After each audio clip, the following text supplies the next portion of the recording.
Hi, welcome to part 6 in the AC Basics tutorial series. This one actually follows on from part 4, so linked in down below. The entire playlist is linked in down below if you haven't seen it. You've got to watch the previous ones to follow along. Today we're going to take a look at impedance, conductance, susceptance, say that 3 times quickly, and admittance. And the most important one here, the most common one that you're going to use is of course impedance. And you'll hear me just throw the word impedance out there in countless videos, and we'll talk about what that actually means. Conductance, probably the next one you might have heard about, but you might not know why you might want to use it. And susceptance and admittance, they're more obscure, that you might use for complex circuit solving or something like that. Generally not something that you'd use in most everyday practical usage, but impedance, certainly. So let's start with that. Now you can think of impedance as AC resistance if you want, and it's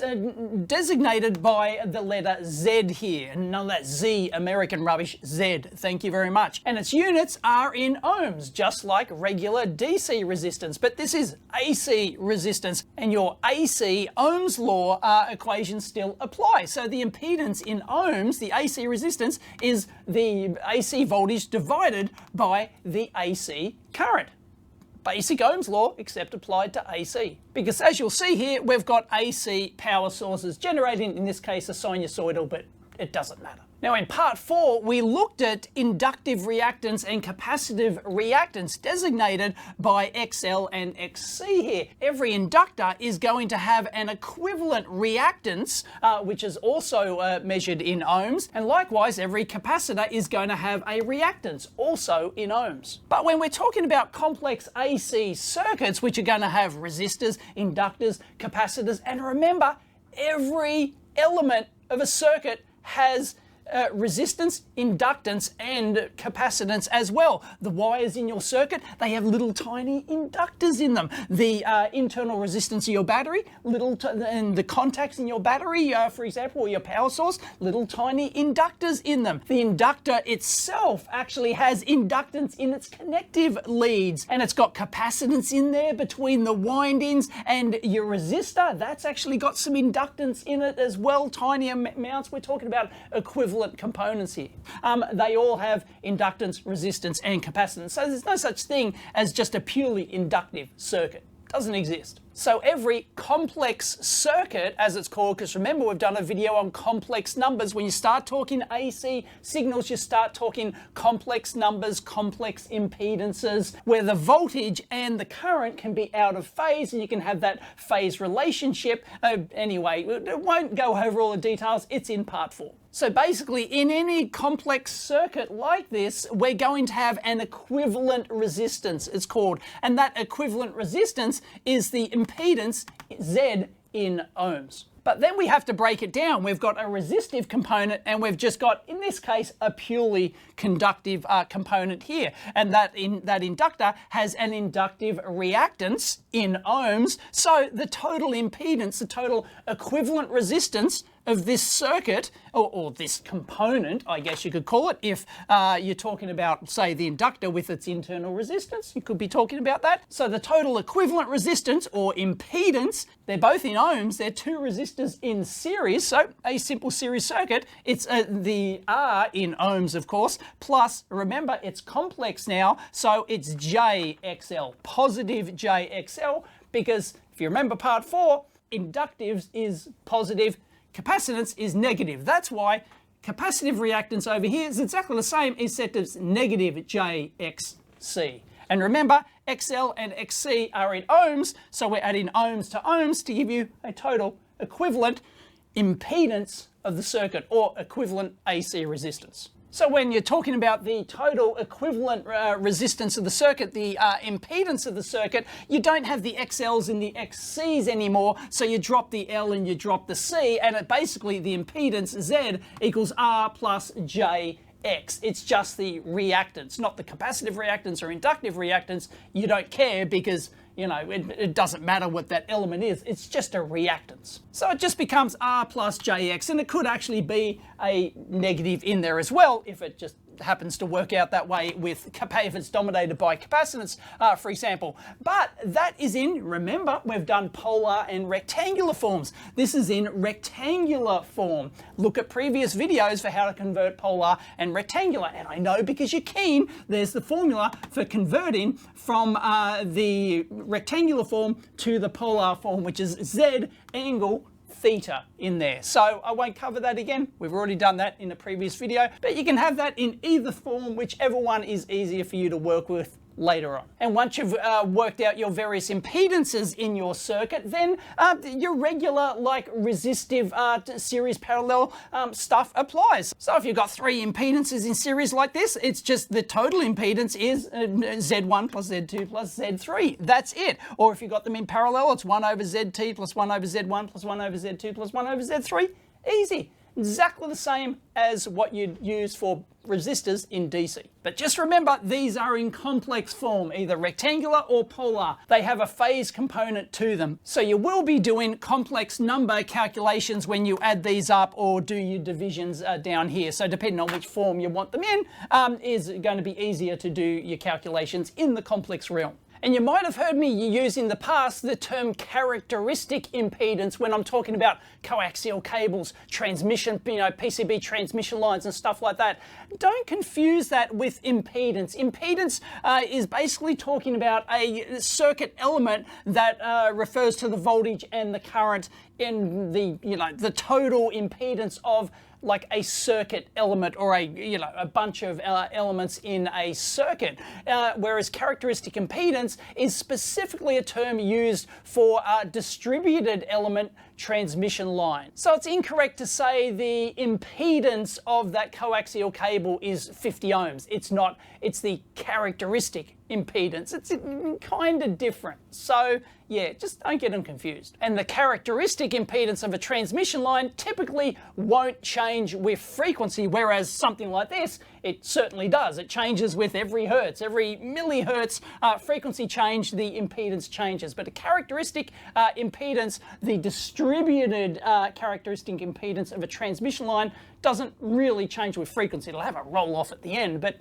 generally speaking, it doesn't change. So they're essentially 2 different things, even though they're both impedances in ohms, they're just talking about different systems. So don't be confused. So just remember the difference between reactance and impedance, even though they're both in ohms, is that reactance is purely the complex part. It doesn't include any real component at all, which is what the resistor is here. So the impedance equals the real component plus the imaginary component, which is the reactance. And that's the difference between, even though they're both in ohms, there is a difference. Impedance is a different term which encompasses both the real and the imaginary. And remember, there's no such thing as imaginary doesn't mean it doesn't exist. You have to watch the previous videos. It's the imaginary or complex part of it. Real plus complex. Next term we're going to take a look at is conductance, and its symbol is G. So if you see G in any electronics thing, you're talking about not gigohms, it's not a unit. G is the symbol and its units are Siemens or S, and you could have nanosiemens, for example, which I'll show you in a minute. And the conductance is really easy, and you can think of it as the ease of current flow through a circuit or a component. How easily does the current flow? And you might think, well, that's resistance, isn't it? And yeah, it basically is, but it's the opposite. Hence why the conductance is 1 on the resistance. And we're talking the real resistance here. We'll talk about that in a minute. It's the inverse of resistance, because resistance is not how easily a current flows through the circuit like conductance is. It's how much resistance it provides. Hence the term resistance. But G, you can think of it as the ease of current flow. It's just 1 on R. That's it. But why would you want to use this? Well, there's several reasons. The most obvious one is when you're dealing with circuit elements that have a lot of resistances in parallel, then you saw that formula before. The parallel resistance formula, especially if you've got more than 2 items, is 1 on R equals 1 on R1 plus 1 on R2 plus 1 on R3 and so forth. So you've got all of these inverses in there. Well, it's easier if you just invert them all to begin with. I know it's kind of like a trivial thing, but it really makes a difference if you're trying to do lots of like parallel system or circuit equations. It's just easier to convert them into conductance in Siemens. And once you've done that, you can simply add them up. And if you happen to have conductances in series like this, well, you guessed it, it's instead of just adding them up like you would with resistors, you get the parallel resistor equation. In this case, it's for conductances. One on the conductance total is 1 on G1 plus 1 on G2 plus 1 on G3. So really, if you have conductances in series, you probably should just convert them to resistances, and it's easier to deal with. And conductance isn't just useful in electronics, it's used in physics and semiconductors, and it's used in material science. If you've got some sort of material, like how easy is it for the electrons to flow through the various materials you got in all sorts of material science and things like that. So it's not just electronics, but it's also used in like semiconductors and things like that. So you might have heard of transconductance in transistors, for example. That is conductance. It uses the same units, Siemens. It's got G as well, but it's called transconductance because it's more of a like dynamic component than like just a fixed sort of like real component we have here. So that's used, transconductance used a lot in like transistors and other semiconductors. Just check out a data sheet. And if you want to see conductance in the real world, take the venerable Fluke 87.5 multimeter. It actually measures conductance. You switch to ohms mode here. I'll zoom in, and if you go into manual range here and you press it again, bingo, it's got a reading in NS. That's nanosiemens. So unless you want to work in Siemens, well, you take the reading directly. Otherwise, if you want resistance, you've got to get your confuser out and you've got to invert that value to give you ohms. And that's used for very high resistance stuff. Hence, like for material science and things like that as well. You know, you're talking about, you know, like really leakage stuff. You're talking about dielectrics as well in PCB materials and things like that. Really high values of resistances are often dealt with as conductance in Siemens. And I mentioned before that conductance is always a real component. There's no complex imaginary mathematical part to it. That's why it's 1 on R. It's not 1 on impedance. It's 1 on the real resistance that we actually saw before. So that brings us to susceptance and admittance. These are the complex part of conductance, basically. And once again, they're in Siemens, and you'll see why in the end when we tie it together. So Siemens in S, and susceptance uses the symbol B, and it's simply 1 on X, which is the reactance that we saw before, that complex reactance, whether it's capacitive or inductive. And just like we did before, we can break down the reactance into inductive reactance. So BL is just 1 on XL, and likewise BC, the capacitive susceptance, is 1 on XC, the capacitive reactance. It's simply the inverse of reactance. That's it.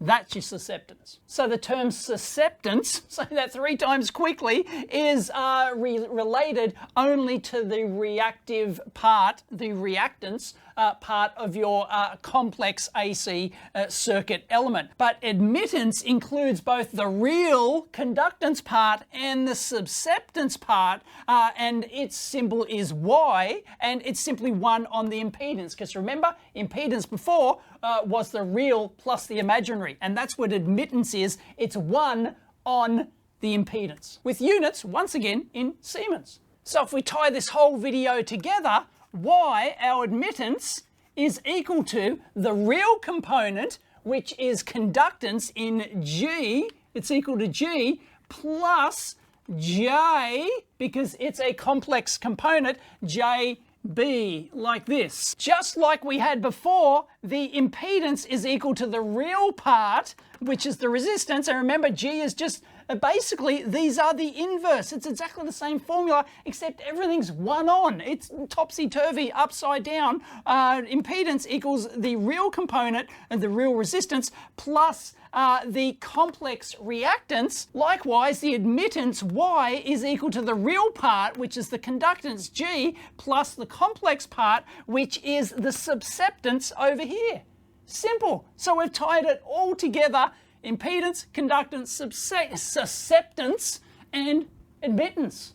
Beauty. So as I said, impedance is the one that you're going to use most often, but conductance, susceptance, and admittance are also important, not only in electronics, especially if you get into some, more complex circuit analysis. It's just easier to use. And as I said, in materials science, if you're dealing with like electrolytes, you're an electrochemist or something like that, as Mrs. EEVblog is, she's an electrochemist, she'll know all about conductance because that's what you'll be typically using instead of resistances and things like that. So I hope you enjoyed that. It's not something that you'll typically have to deal with in practical electronics unless you're solving like complex circuits and in various ways and things like that. But impedance you'll be using all the time, and occasionally conductance. It might even be on your multimeter. Check it out. Anyway, hope you found that video useful. If you did, please give it a big thumbs up, and as always, discuss down below and check out all the other parts in this series as well. Catch you next time.